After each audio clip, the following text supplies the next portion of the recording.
I continued to generally feel quite stable over the year, and kind of March, April, May, my atrial fibrillation was still there. It was making me feel generally just quite tired, and there were many days where I'd be out, I'd be doing something, and then maybe 5 or 6 o'clock in the evening, I wouldn't feel great, and I knew I needed to have a rest. Generally then I did have a rest. My watch, again, whilst it's not a medical device, it was monitoring me and it would tell me, and I very much knew if I wasn't having a great day, my watch then would go off more than if I was feeling better. And it was amazingly correlated to my sleep. So if I'd had a bad night's sleep before, the following day would be impacted. And I definitely got into that rhythm of knowing my body a lot more, and intuition of if I'm not feeling it, I really do need to rest. And that was like an important thing. The other thing that people say about having a heart condition or a chronic illness, I guess we adjust to what's going on. So in a strange way, I feel like I don't know how it feels to be healthy or normal. And maybe no one does, but I don't have a sense because I'm overcompensating.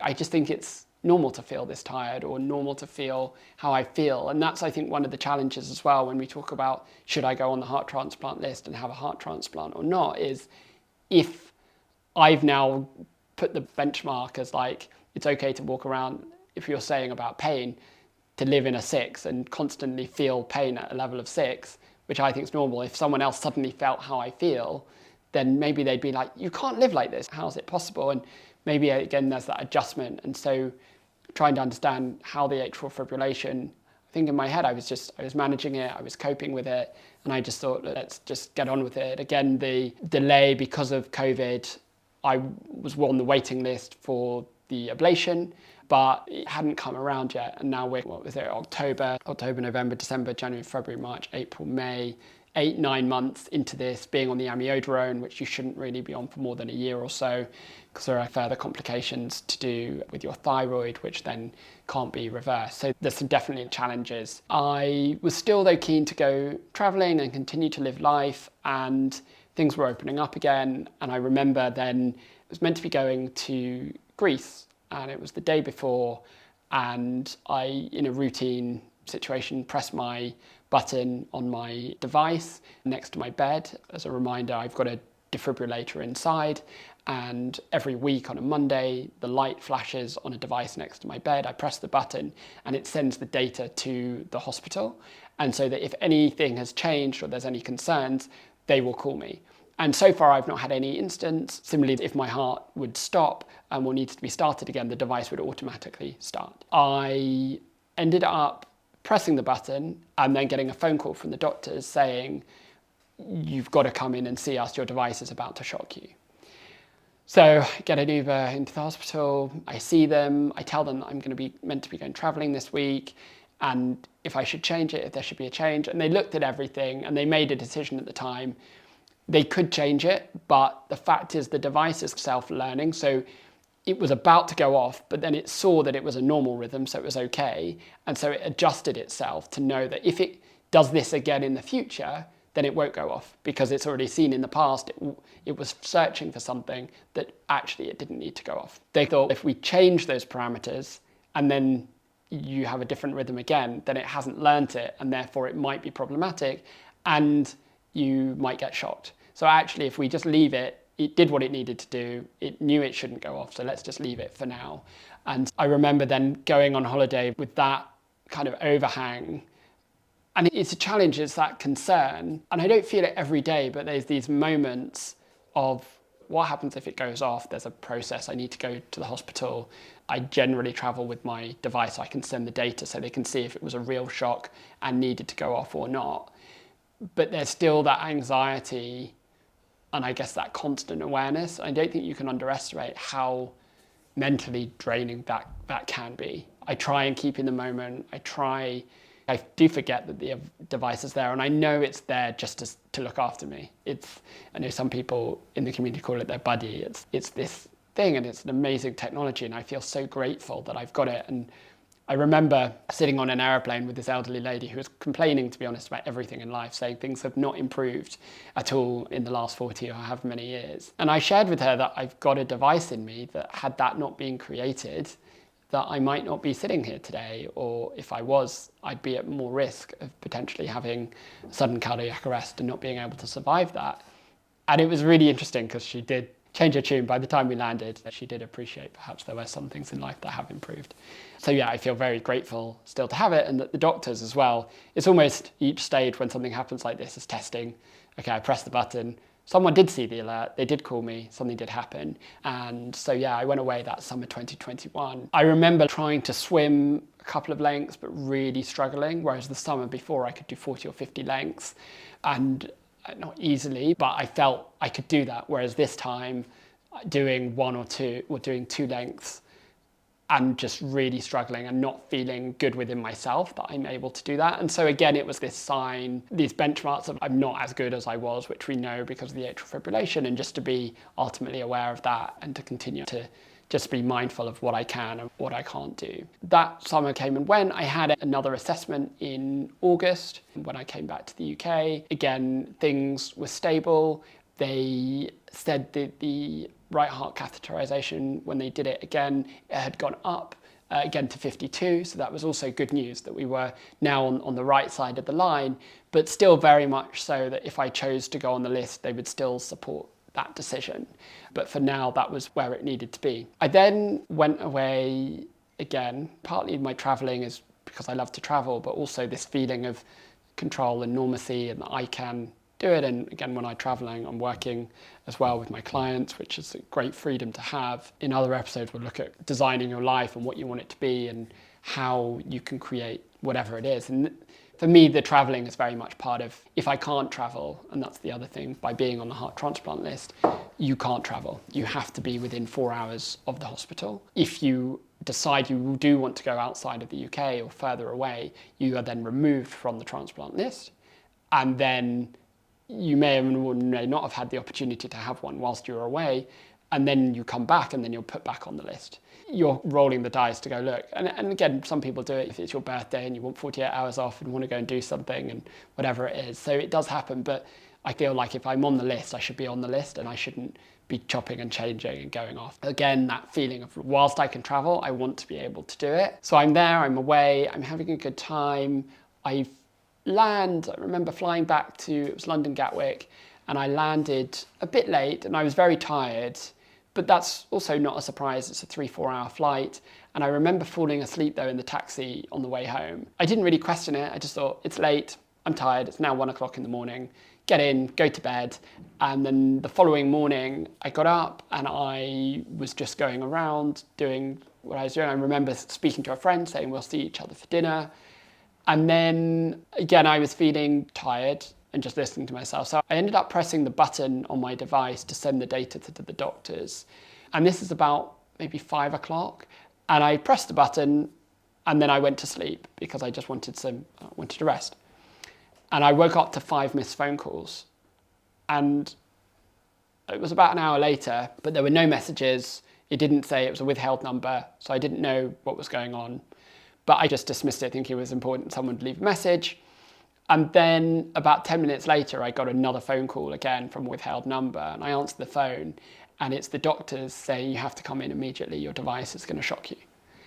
And I was in shock, and I got in a taxi, went to hospital. It's Friday evening.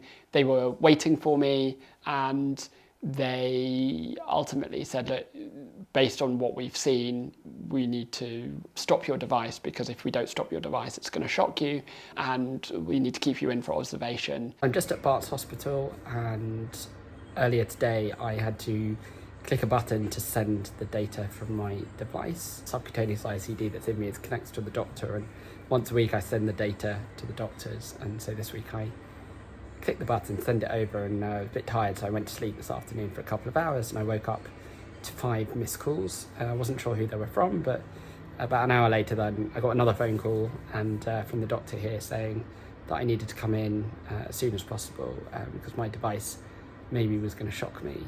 They were concerned about that, and there's a number of things that they can do. So they've called me in. I've just had my COVID test. They're waiting for the result, and then they're going to give me a bed and do some blood tests this evening, and over the weekend decide what the best course of action is, potentially to do the ablation that I've been waiting for almost for a year. It got delayed due to COVID. We'll see, or maybe adjust the device. So there's a few options. I'm probably in shock, to be honest, but I'm sure everything will be fine. But just again, the uncertainty and, feeling generally fine. So we're here now, but I'll keep you updated. And I remember, I guess, a few challenges around it. One, it was just this fortunate that I had been back in London, so that was one thing. But the concern, the overwhelm that if the device had gone off, how it feels, and it's going to shock me. And so grateful that obviously they caught it again, and this time the severity and concerns around it. And they put me in a ward with, it was 4 or 5 other people. It was really stressful actually, and distressing. It was because there were alarms and beeps and monitors, and it was like sleep deprivation. It's like the thing that I need is sleep. And I don't really understand how hospitals don't understand the importance of sleep and rest, and that I'm now in this environment where I cannot sleep or rest. And to be honest, I was also contributing to the beeps and noises because my heart rate was going, and on the monitors, and I've got a video that I'll share as part of this, going from 60, 70, 80 to over 200 beats a minute. But it was misreading, but it was because of the atrial fibrillation and what was going on. And because of COVID as well, I couldn't have any visitors. So it was a very challenging time. And I remember calling my partner. He was at an event, and I thought there's nothing that he can do. My dad was also in Paris for work. There was nothing he could do in terms of telling them to come back earlier. So I timed it so that when he was at Eurostar at the station where he was already getting the next train back, to let him know what was going on and that I was in hospital, but I was stable and everything's fine.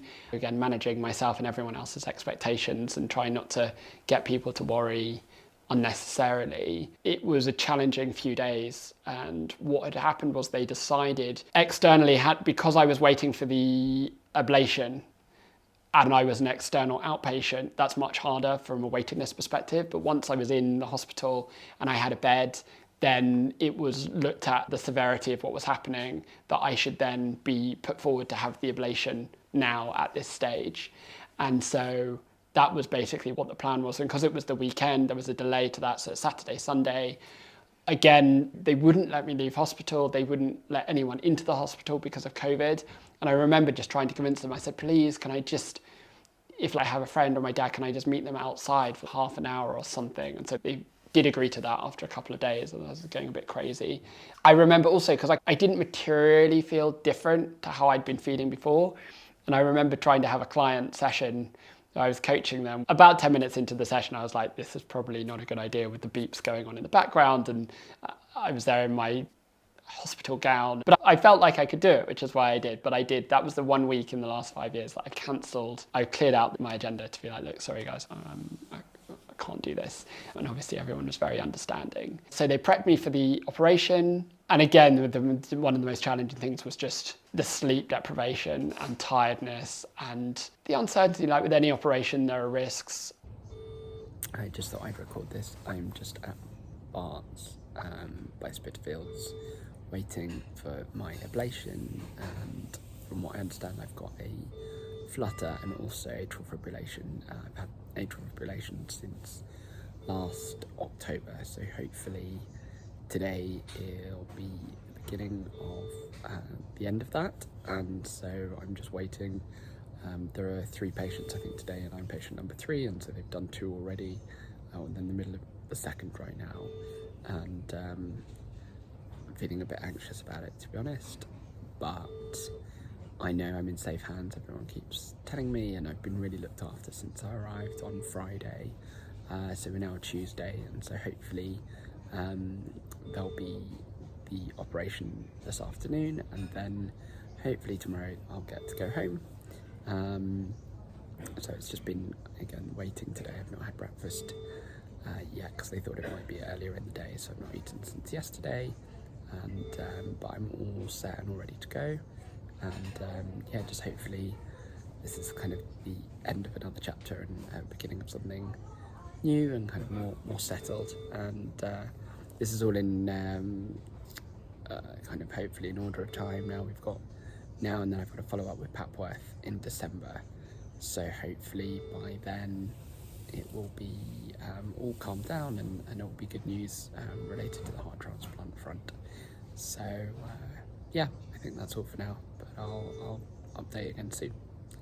This operation they sometimes do while people are awake. I'm very pleased that they did not do this while I was awake. And so the idea behind the ablation is they go in and they're still unbelievable through your groin into your heart, and they either freeze or stun certain areas of your heart where it's mistriggering. So the electric, where the beats and the stimulus is coming from, it's misfiring, which is why it's going up and down. So they want to try and freeze or stun that specific area to then prevent that from happening. So then it will go back into a normal rhythm. I remember going in and them doing the anesthetic where you try and count to 10 and after 2 you can't remember anything and you're out. And waking up again and then back. According to them, the operation went as successfully. It didn't go as successfully as I wished it went as successfully as it could. Unfortunately, there are a few kind of things that happened. One is they also did a cardio version. And on the one hand, I'd love to have seen a video of what the actual operation and what happened, but probably for the best that I didn't or can't see that. But it's where they do the paddles and they shock you. So the cardio version is ultimately stunning your heart again so that it will hopefully go back into normal rhythm. So they tried to do that, did not work. And then the ablation, they did various bits, but they could see then, it's the first time I think that they've seen with a camera as well and inside, the damage to the heart.